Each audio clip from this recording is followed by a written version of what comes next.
Hello everyone and welcome to the Enryu and thank you for joining me for a bumper edition of the Tower of God Floor of Death story arc review.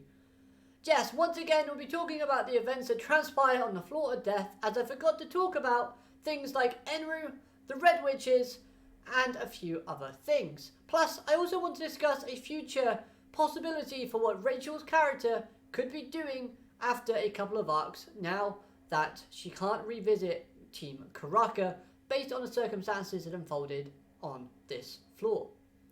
So let's start off with Enryu's character. Learning about his attack against the administrator on the Floor of Death was really interesting and helps to build just a little bit of excitement for a possible future meeting between both Bam and Enryu. After all, Enryu's character has heavy ties with Arlene. So the Floor of Death, before it got that name, was a treasured place, a sacred ground for Arlene's character. Plus, it was also where she raised and birthed Bam. This is the possible reason as to why Jihad built an altar in her memory once Arlene disappeared. But then again, we got to keep in mind that Jihad was very infatuated and obsessed with her all the time. So this could also just be another reason as to why she built the altar, or he built the altar. Seeing this altar, Enryu appeared. Seeing that the treasured place of Arlene was desecrated caused him to turn his anger on those who followed the false king, which I'm guessing is Jihad, because that makes more sense. Easily killing those fanatic followers and doing the impossible, that is taking down and killing an administrator, despite the creature using that ability to control Shinzu within the area, like we see Heljo used in this arc, as well as changing into many different forms. None of those could stop Enryu's anger and rage, and Enryu just ripped straight through him. The visuals throughout this story were amazing. I love the colours and the use of effects showcasing this, as it was a very brutal attack. We saw lots of people dying and mountains being destroyed as the Shinzu turned red. Leaving the thorn behind, hiding it so that it could wait for the chosen someone to return, who would then use the thorn to slash the king's throat. Now this piece of information is really telling and raises a few questions. Because although Enryu most likely believed that Arlene's son would appear, it does also raise that question of why didn't Enryu use the thorn himself to go and take down Jihad if he's strong enough to take down an administrator? Well, power scaling aside, because power scaling in the Tower of God is complete whack and crazy, maybe he just couldn't do it. Or maybe it was out of respect. If Arlene's son were to return and learn about the death that the baby had against Jihad's hand, and the torturous hell that Jihad put through Arlene and V through, then he probably went along the lines of thinking that it was only fair for Arlene's son to get that revenge himself, than for Enryu to go and steal that revenge from him. The other question I do have though is the thorn fragment a part of Enryu's power? Like, did Enryu just detach a part of his power and make the thorn itself? Or are they two separate entities? Because after the Floor of Death, I'm curious to see if we have any mention of Enryu, because he is still alive, but I wonder if he has enough power to even make an impact despite being an irregular after he climbs further and further up the tower. Nevertheless though, a really good showcasing for this character, and I can't wait to see if the possibility of Bam and Enryu having an interaction will come to fruition. I did also think that the thorn itself was Enryu before reading this arc, so I'm glad that misconception was cleared up, because it's good to know that Enryu is still alive and didn't transform into a magical thorn, because now thinking about it, that sounds dumb. So then, from a fiery red rain to a luscious set of red locks, Harian, this character was acting rather sketchy in this arc, running off to a Red Witch hideout and using Yuri Jihad as bait to not only help her break into the castle, but to exact revenge for a fallen Red Witch who was tortured to death by Heljo. As we know, the curse on the 13-month weapons can break the curse of immortality placed on the residents of this floor. However, we also learned that she still has her priorities straight when it comes to being a guide for Bam. This means setting aside her personal grudges, as her true goal is to obtain the soul-stirring ladle, in order to trade it with Mordikoro, an executive of Thug who appeared in the workshop battle arc. Why? Well, because rumours has it that he is in possession of a Thorn fragment, thus connecting her actions in this arc to her duties as Vile Joel Grace's guide. Now, I do really like the fact that it was Kun who gets this information out of her and questions her about her acting strange, saying that her actions on this floor are contradicting her duties as a guide.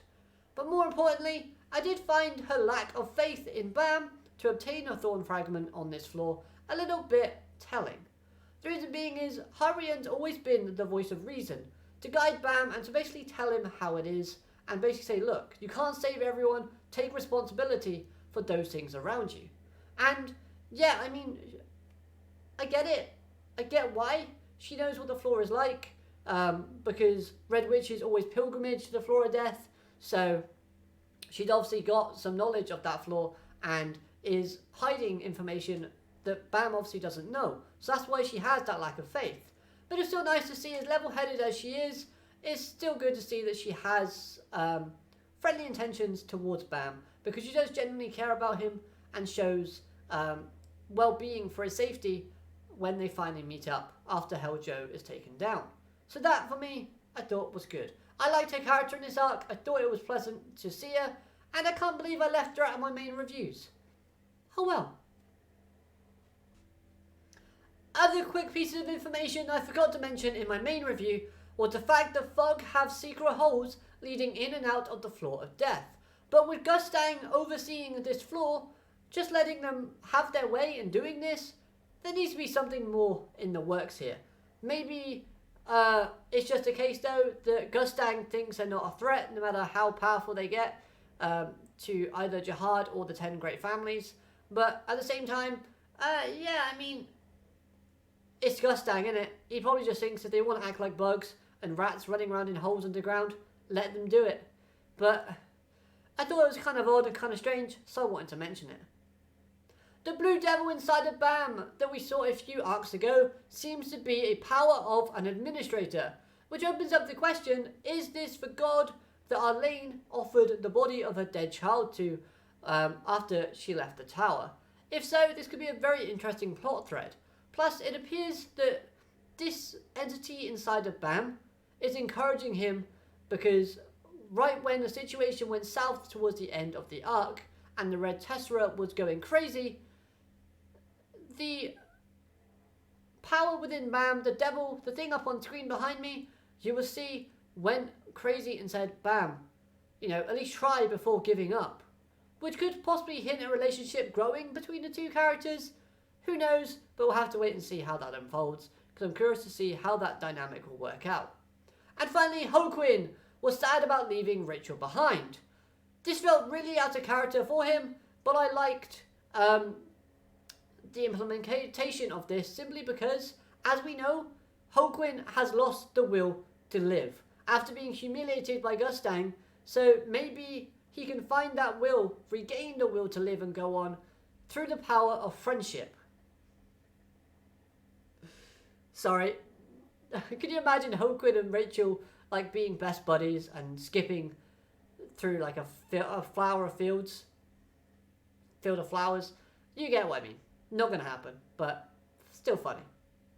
And speaking of Rachel, her still being in the care of Team Bam could result in some more interactions between herself, Kun, as well as Bam, but looking at the future possibilities for her character, I can't see her getting her team back or getting back into a position within Thug very easily. After all, she basically portrayed Karaka in tricking him so that she can get to the Thorn fragment first and obtain it herself. Karaka doesn't seem to care about rescuing her, and in the end, once the Hell Train concludes, I don't see her being involved in the story. I feel like once this Hell Train is over and they've gotten to the final station, that's it. Rachel is done, Bam has left Rachel behind, and we can move on to better things. Kuraka surely has a lot of influence within Thug as a slayer. Plus, he seems like a type of guy to hold a grudge. White could try and persuade him to keep Rachel around, you know, with the fact that White is missing Rachel towards the end of this arc. But then again, even if there's that mutual respect between Kuraka and White, I don't see that happening. And that respect could be diminished now because of how easily Hulkwin, with his power revived, got humiliated by Gustang. Maybe Kuraka is like, oh, ha, I don't respect you anymore, White. Even with all that power, you still lost and got humiliated and lost the will to live. My respect for you is gone. You know, something similar to that. Anyways, that's going to do it for my thoughts on the Floor of Death. Next review, we'll be going over the new power and the Hidden Floor story arcs. So make sure you're subscribed for that, and make sure you like the video if you enjoyed this one. But let me know your thoughts in the comment section down below. And of course, have a great day. Arigato, matane, goodbye.